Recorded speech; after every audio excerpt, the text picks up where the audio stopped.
اقامت عربی زبان میں کہنا ضروری ہے۔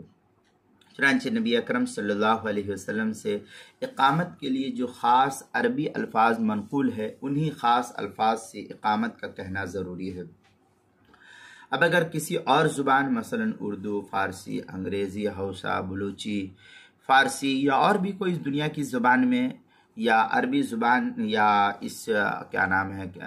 انگریزی زبان وغیرہ میں یا عربی زبان میں اقامت کے لیے جو الفاظ منقول ہے ان کے علاوہ کسی اور عربی الفاظ سے اقامت کی کہی جائے تو پھر فقہا لکھتے ہیں کہ اس صورت میں اقامت صحیح نہیں ہوگی، مصنون طریقے سے دوبارہ اقامت کا کہنا ضروری ہوگا، اس کے بغیر نہیں۔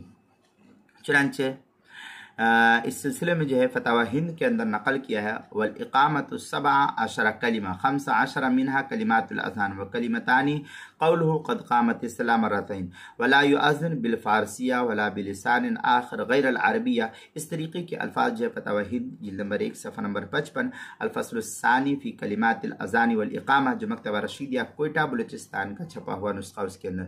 اسی طریقے سے فتاوی شامی کے اندر ہے قوله بالفاظ کذالک اشار الى انه لا يصح بالفارسیہ وان علم انه اذان والازہر والاصح۔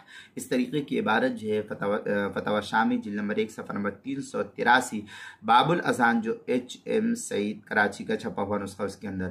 والاقامت کالاذان یہ تنویر الاوصار کی عبارت ہے جو فتاوی شامی کے ساتھ ہے جلد نمبر 1 صفحہ نمبر 388 باب الاذان کے تحت جو ہے اس کو نقل کیا گیا ہے۔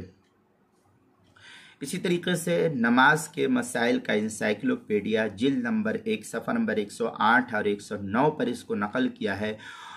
حروف تہجی الف کے تحت جو ہے اس کو نقل کیا ہے، عنوان ہے اقامت عربی زبان میں کہنا ضروری ہے، اس کے تحت جو ہے اس مسئلے کی تفصیل نقل کی گئی ہے۔